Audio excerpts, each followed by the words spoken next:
It was when curiosity about Gatsby was at its highest that the lights in his house failed to go on one Saturday night, and, as obscurely as it had begun, his career as Trimalchio was over. Only gradually did I become aware that the automobiles which turned expectantly into his drive stayed for just a minute and then drove sulkily away. Wondering if he were sick, I went over to find out. An unfamiliar butler with a villainous face squinted at me suspiciously from the door. "Is Mr. Gatsby sick?" "Nope." After a pause, he added, "Sir," in a dilatory, grudging way. I hadn't seen him around, and I was rather worried. "Tell him Mr. Carroway came over." "Who?" he demanded rudely. "Carroway. Carroway." "All right, I'll tell him." Abruptly, he slammed the door. My Finn informed me that Gatsby had dismissed every servant in his house a week ago and replaced them with half a dozen others, who never went into West Egg Village to be bribed by the tradesmen, but ordered moderate supplies over the telephone. The grocery boy reported that the kitchen looked like a pigsty, and the general opinion in the village was that the new people weren't servants at all. Next day, Gatsby called me on the phone. "Going away?" I inquired. "No, old sport. I hear you fired all your servants." I wanted somebody who wouldn't gossip. Daisy comes over quite often in the afternoons. So the whole caravansary had fallen in like a card house at the disapproval in her eyes. There's some people Wolfsham wanted to do something for. They're all brothers and sisters. They used to run a small hotel. I see. He was calling up at Daisy's request. Would I come to lunch at her house tomorrow? Miss Baker would be there. Half an hour later, Daisy herself telephoned, and seemed relieved to find that I was coming. Something was up, and yet I couldn't believe that they would choose this occasion for a scene, especially for the rather harrowing scene that Gatsby had outlined in the garden. The next day was broiling, almost the last, certainly the warmest of the summer. As my train emerged from the tunnel into sunlight, only the hot whistles of the National Biscuit Company broke the simmering hush at noon. The straw seats of the car hovered on the edge of combustion. The woman next to me perspired delicately for a while into her white shirtwaist, and then, as her newspaper dampened under her fingers, lapsed despairingly into deep heat with a desolate cry. Her pocketbook slapped to the floor. "Oh, my!" she gasped. I picked it up with a weary bend and handed it back to her, holding it at arm's length and by the extreme tip of the corners to indicate that I had no designs upon it. But every one nearby, including the woman, suspected me just the same. "Hot," said the conductor to familiar faces. "Some weather. Hot, hot, hot. Is it hot enough for you? Is it hot? Is it—" My commutation ticket came back to me with a dark stain from his hand. That anyone should care in this heat whose flushed lips he kissed, whose head made damp the pajama pocket over his heart. Through the hall of the Buchanan's house blew a faint wind, carrying the sound of the telephone bell out to Gatsby and me as we waited at the door. "The master's body," roared the butler into the mouthpiece. "I'm sorry, madam, but we can't furnish it. It's far too hot to touch this noon." What he really said was, "Yes, yes, I'll see." He set down the receiver and came toward us, glistening slightly, to take our stiff straw hats. "Madam expects you in the salon," he cried, needlessly indicating the direction. In this heat, every extra gesture was an affront to the common store of life. The room, shadowed well with awnings, was dark and cool. Daisy and Jordan lay upon an enormous couch, like silver idols, weighing down their own white dresses against the singing breeze of the fans. "We can't move," they said together. Jordan's fingers, powdered white over their tan, rested for a moment in mine. "And Mr. Thomas Buchanan, the athlete?" I inquired. Simultaneously, I heard his voice, gruff, muffled, husky, at the hall telephone. Gatsby stood in the center of the crimson carpet and gazed around with fascinated eyes. Daisy watched him and laughed her sweet, exciting laugh. A tiny gust of powder rose from her bosom into the air. "The rumor is," whispered Jordan, "that that's Tom's girl on the telephone." We were silent. The voice in the hall rose high with annoyance. "Very well. Then I won't sell you the car at all. I'm under no obligations to you at all. And as for your bothering me about it at lunchtime, I won't stand that at all." "Holding down the receiver," said Daisy cynically. "No, he's not," I assured her. "It's a bona fide deal. I happen to know about it." Tom flung open the door, blocked out its space for a moment with his thick body, and hurried into the room. "Mr. Gatsby." He put out his broad, flat hand with well-concealed dislike. "I'm glad to see you, sir." "Nick, make us a cold drink," cried Daisy. As he left the room again, she got up and went over to Gatsby and pulled his face down, kissing him on the mouth. "You know I love you," she murmured. "You forget there's a lady present," said Jordan. Daisy looked around doubtfully. "You kissed Nick, too. What a low, vulgar girl." "I don't care," cried Daisy and began to clog on the brick fireplace. Then she remembered the heat and sat down guiltily on the couch just as a freshly laundered nurse leading a little girl came into the room. "Blessed precious," she crooned, out her arms. "Come to your own mother that loves you." The child, relinquished by the nurse, rushed across the room and rooted shyly into her mother's dress. The blessed precious. Did mother get powder on your old yellowy hair? Stand up now and say how to do. Gatsby and I in turn leaned down and took the small reluctant hand. Afterward, he kept looking at the child with surprise. I don't think he had ever really believed in its existence before. "I got dressed before luncheon," said the child, turning eagerly to Daisy. "That's because your mother wanted to show you off." Her face bent into the single wrinkle of the small white neck. "You dream, you absolute little dream." "Yes," admitted the child calmly. "Aunt Jordan's got on a white dress, too. How do you like mother's friends?" Daisy turned her around so that she faced Gatsby. "Do you think they're pretty? Where's Daddy?" "She doesn't look like her father," explained Daisy. "She looks like me. She's got my hair and shape of the face." Daisy sat back upon the couch. The nurse took a step forward and held out her hand. "Come, Pammy." "Goodbye, sweetheart."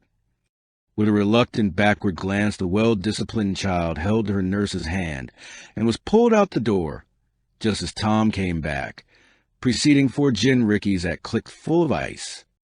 Gatsby took up his drink. "They certainly look cool," he said, with visible tension. We drank in long, greedy swallows. "I read somewhere that the sun's getting hotter every year," said Tom genially.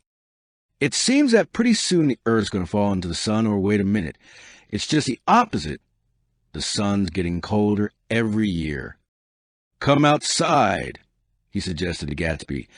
"I'd like you to have a look at the place." I went with him out to the veranda. On the green Sound, stagnant in the heat, one small sail crawled slowly toward the fresher sea. Gatsby's eyes followed it momentarily.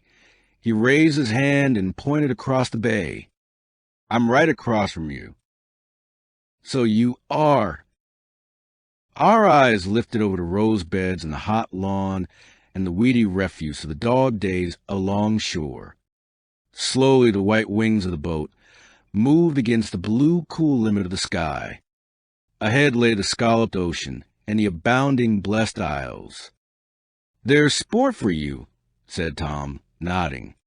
I'd like to be out there with him for about an hour. We had luncheon in the dining room, darkened, too, against the heat, and drank down nervous gaiety with the cold ale. What'll we do with ourselves this afternoon? Cried Daisy. And the day after that and the next 30 years? Don't be morbid, Jordan said. Life starts all over again when it gets crisp in the fall. But it's so hot, insisted Daisy on the verge of tears, and everything so confused. Let's all go to town. Her voice struggled on through the heat, beating against it, molding its senselessness into forms. I've heard of making a garage out of a stable, Tom was saying to Gatsby, but I'm the first man who ever made a stable out of a garage. Who wants to go to town? Demanded Daisy insistently. Gatsby's eyes floated toward her. Ah, she cried, you look so cool. Their eyes met, and they stared together at each other, alone in space. With an effort, she glanced down at the table. You always look so cool, she repeated. She had told him that she loved him, and Tom Buchanan saw. He was astounded. His mouth opened a little, and he looked at Gatsby and then back at Daisy as if he had just recognized her as someone he knew a long time ago. You resemble the advertisement of the man, she went on innocently. You know the advertisement of the man. All right, broke in Tom quickly. I'm perfectly willing to go to town. Come on, we're all going to town. He got up, his eyes still flashing between Gatsby and his wife. No one moved. Come on. His temper cracked a little. What's the matter, anyhow? If we're at town, let's start. His hand, trembling with his effort at self-control, bored his lips the last of his glass of ale. Daisy's voice got us to our feet and out onto the blazing gravel drive. Are we just going to go? She objected. Like this? Aren't we going to let anyone smoke a cigarette first? Everybody smoked all through lunch. Oh, let's have fun, she begged him. It's too hot to fuss. He didn't answer. Have it your own way, she said. Come on, Jordan. They went upstairs to get ready while we three men stood there shuffling the hot pebbles with our feet. A silver curve of the moon hovered already in the western sky. Gatsby started to speak, change his mind, but not before Tom wheeled and faced him expectantly. Have you got your stables here? Asked Gatsby with an effort. About a quarter of a mile down the road. Oh. A pause. I don't see the idea of going to town, broke out Tom savagely. Women get these notions in their heads. Shall we take anything to drink? Called Daisy from an upper window. I'll get some whiskey, answered Tom. He went inside. Gatsby turned to me rigidly. I can't say anything in his house, old sport. She's got an indiscreet voice, I remarked. It's full of... I hesitated. Her voice is full of money, he said suddenly. That was it. I'd never understood before. It was full of money. That was the inexhaustible charm that rose and fell in it, the jingle of it, the cymbal song of it. High in a white palace, the king's daughter, the golden girl. Tom came out of the house wrapping a quart bottle in a towel, followed by Daisy and Jordan wearing small tight hats of metallic cloth and carrying light capes over their arms. Shall we all go in my car? Suggested Gatsby. He felt the hot, green leather of the seat. I ought to have left in the shade. Is it standard shift? Demanded Tom. Yes. Well, you take my coupe and let me drive your car town. The suggestion was distasteful to Gatsby. I don't think there's much gas, he objected. Plenty of gas, said Tom boisterously. He looked at the gauge. And if it runs out, I can stop at a drugstore. You can buy anything at a drugstore nowadays. A pause followed this apparently pointless remark.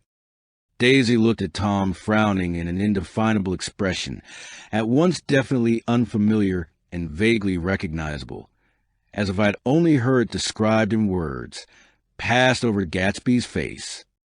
"Come on, Daisy," said Tom, pressing her with his hand toward Gatsby's car. "I'll take you in the circus wagon." He opened the door, but she moved out from the circle of his arm. "You take Nick and Jordan. We'll follow you in the coupe." She walked close to Gatsby, touching his coat with her hand. Jordan and Tom and I got into the front seat of Gatsby's car. Tom pushed the unfamiliar gears tentatively, and we shot off into the oppressive heat, leaving them out of sight behind. "Did you see that?" demanded Tom. "See what?" He looked at me keenly, realizing that Jordan and I must have known all along. "You think I'm pretty dumb, don't you?" he suggested. "Perhaps I am, but I have almost a second sight. Sometimes that tells me what to do. Maybe you don't believe that, but science—" He paused. The immediate contingency overtook him, pulled him back from the edge of the theoretical abyss. "I've made a small investigation of this fellow," he continued. "I could have gone deeper if I'd known." "Do you mean you've been to a medium?" inquired Jordan humorously. "What?" Confused, he stared at us as we laughed. "A medium? About Gatsby." "About Gatsby? No, I haven't." I said I'd been making a small investigation of his past. "And you found he was an Oxford man," said Jordan helpfully. "An Oxford man?" He was incredulous. "Like hell he is. He wears a pink suit. Nevertheless, he's an Oxford man." "Oxford, New Mexico," snorted Tom contemptuously. "Or something like that. Listen, Tom, if you're such a snob, why did you invite him to lunch?" demanded Jordan crossly. "Daisy invited him. She knew him before we were married, God knows where." We were all irritable now with the fading ale, and, aware of it, we drove for a while in silence. Then, as Dr. T.J. Eckelberg's faded eyes came into sight down the road, I remembered Gatsby's caution about gasoline.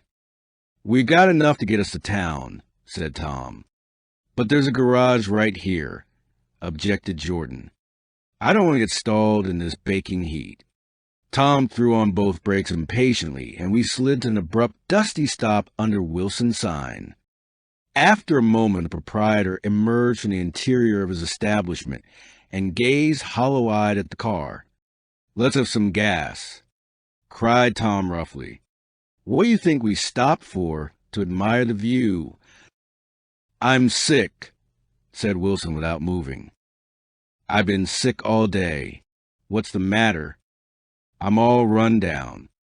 "Well, shall I help myself?" Tom demanded. "You sounded well enough on the phone." With an effort, Wilson left the shade in support of the doorway and, breathing hard, unscrewed the cap of the tank. In the sunlight, his face was green. "I didn't mean to interrupt your lunch," he said, "but I need money pretty bad, and I was wondering what you were going to do with your old car." "How do you like this one?" inquired Tom. "I bought it last week." "It's a nice yellow one," said Wilson as he strained at the handle. "Like to buy it?" "Big chance." Wilson smiled faintly. "No, but I could make some money on the other." "What do you want money for all of a sudden?" "I've been here too long. I want to get away. My wife and I want to go west." "Your wife does?" exclaimed Tom, startled. "She's been talking about it for 10 years. He rested for a moment against the pump, shading his eyes. "And now she's go whether she wants to or not. I'm going to get her away." The coupe flashed by us with a flurry of dust and a flash of a waving hand. "What do I owe you?" demanded Tom harshly. "I just got wised up to something funny the last 2 days," remarked Wilson. That's why I want to get away. That's why I've been bothering you about the car. What do I owe you? $1.20. The relentless beating heat was beginning to confuse me, and I had a bad moment there before I realized that so far his suspicions hadn't alighted on Tom. He had discovered that Myrtle had some sort of life apart from him in another world, and the shock had made him physically sick. I stared at him and then at Tom, who had made a parallel discovery less than an hour before, and it occurred to me that there was no difference between men in intelligence or race, so profound as the difference between the sick and the well. Wilson was so sick that he looked guilty, unforgivably guilty, as if he had just got some poor girl with child. "I'll let you have that car," said Tom. "I'll send it over tomorrow afternoon." That locality was always vaguely disquieting, even in the broad glare of afternoon, and now I turned my head as though I had been warned of something behind. Over the ash heaps the giant eyes of Dr. T.J. Eckelberg kept their vigil, but I perceived, after a moment, that other eyes were regarding us with peculiar intensity from less than 20 feet away. In one of the windows over the garage, the curtains had been moved aside a little, and Myrtle Wilson was peering down at the car. So engrossed was she that she had no consciousness of being observed, and one emotion after another crept into her face like objects into a slowly developing picture. Her expression was curiously familiar. It was an expression I had often seen on women's faces, but on Myrtle Wilson's face it seemed purposeless and inexplicable until I realized that her eyes, wide with jealous terror, were fixed not on Tom, but on Jordan Baker, whom she took to be his wife. There is no confusion like the confusion of a simple mind, and as we drove away, Tom was feeling the hot whips of panic. His wife and his mistress, until an hour ago secure and inviolate, were slipping precipitately from his control. Instinct made him step on the accelerator with the double purpose of overtaking Daisy and leaving Wilson behind. And we sped along toward Astoria at 50 miles an hour until, among the spidery girders of the elevated, we came in sight of the easy-going blue coupe. "Those big movies around 50th Street are cool," suggested Jordan. "I love New York on summer afternoons when everyone's away. There's something very sensuous about it, overripe, as if all sorts of funny fruits are going to fall into your hands." The word sensuous had the effect of further disquieting Tom, but before he could invent a protest, the coupe came to a stop and Daisy signaled us to draw up alongside. "Where are we going?" she cried. "How about the movies?" "It's so hot," she complained. "You go. We'll ride around and meet you after." With an effort her wit rose faintly. "We'll meet you on some corner. I'll be the man smoking 2 cigarettes. "We can't argue about it here," Tom said impatiently as a truck gave out a cursing whistle behind us. "You follow me to the south side of Central Park, in front of the plaza." Several times he turned his head and looked back for their car, and if the traffic delayed them, he slowed up until they came into sight. I think he was afraid they would dart down a side street and out of his life forever. But they didn't, and we all took the less explicable step of engaging the parlor of a suite in the Plaza Hotel. The prolonged and tumultuous argument that ended by herding us into that room eludes me, though I have a sharp physical memory that, in the course of it, my underwear kept climbing like a damp snake around my legs and intermittent beads of sweat raced cool across my back. The notion originated with Daisy's suggestion that we hire 5 bathrooms and take cold baths, and then assume more tangible form as a place to have a mint julep. Each of us said over and over that it was a crazy idea. We all talked at once to a baffled clerk and thought, or pretended to think, that we were being very funny. The room was large and stifling, and though it was already 4 o'clock, opening the windows admitted only a gust of hot shrubbery from the park. Daisy went to the mirror and stood with her back to us, fixing her hair. "It's a swell suite," whispered Jordan respectfully, and everyone laughed. "Open another window," commanded Daisy without turning around. "Well, we'd better telephone for an axe." "The thing to do is to forget about the heat," said Tom impatiently. "You make it 10 times worse by crabbing about it." He unrolled the bottle of whiskey from the towel and put on the table. "Why not let her alone, old sport?" remarked Gatsby. "You're the one that wanted to come to town." There was a moment of silence. The telephone book slipped from his nail and splashed to the floor, whereupon Jordan whispered, "Excuse me," but this time no one laughed. "I'll pick it up," I offered. "I've got it." Gatsby examined the parted string, muttered hum in an interested way, and tossed the book on a chair. "That's a great expression of yours, isn't it?" said Tom sharply. "What is?" "All this old sport business. Where'd you pick that up?" "Now, see here, Tom," said Daisy, turning around from the mirror. "If you're going to make personal remarks, I won't stay here a minute. Call up and order some ice for the mint julep." As Tom took up the receiver, compressed heat exploded into sound, and we were listening to the portentous chords of Mendelssohn's Wedding March from the ballroom below. "Imagine marrying anybody in this heat," cried Jordan dismally.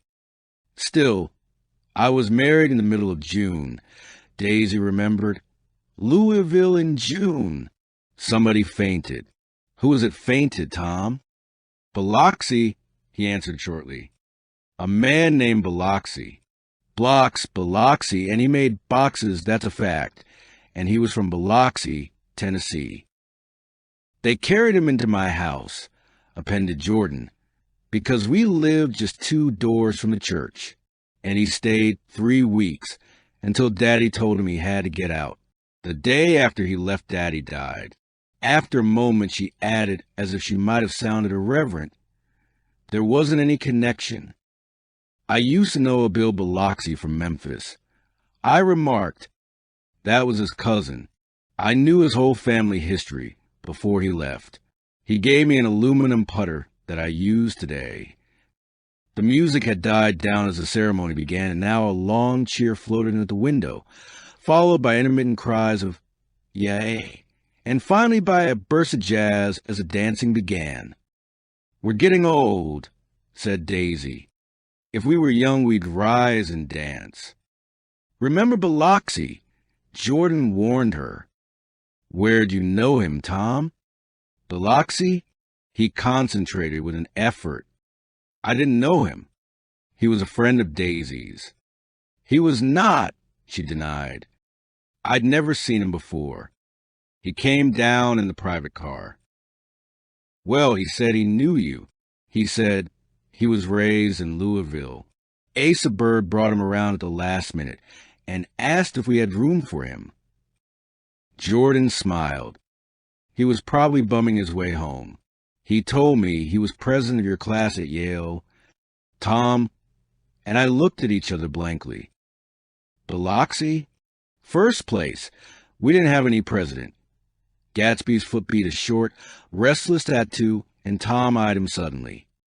"By the way, Mr. Gatsby, I understand you're an Oxford man." "Not exactly."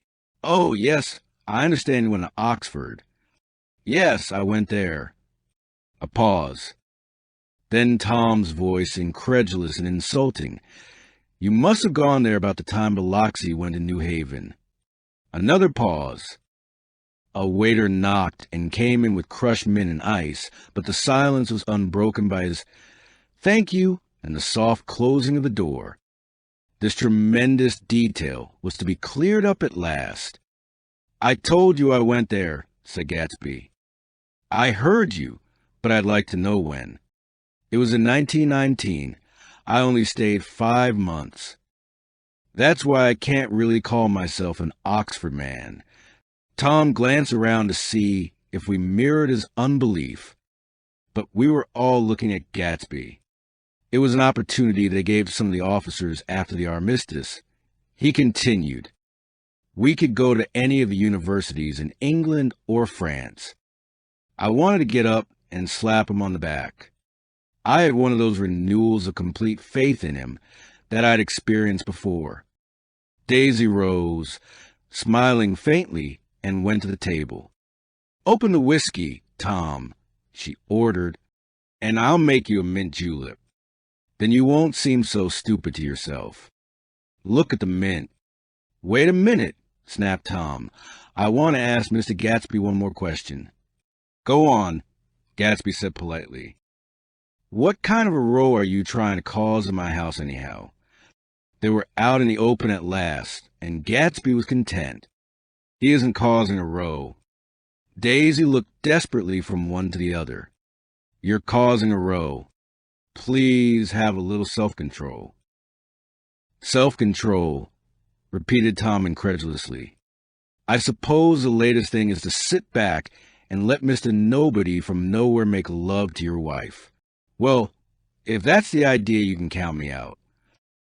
Nowadays, people begin by sneering at family life and family institutions, and next they'll throw everything overboard and have intermarriage between black and white.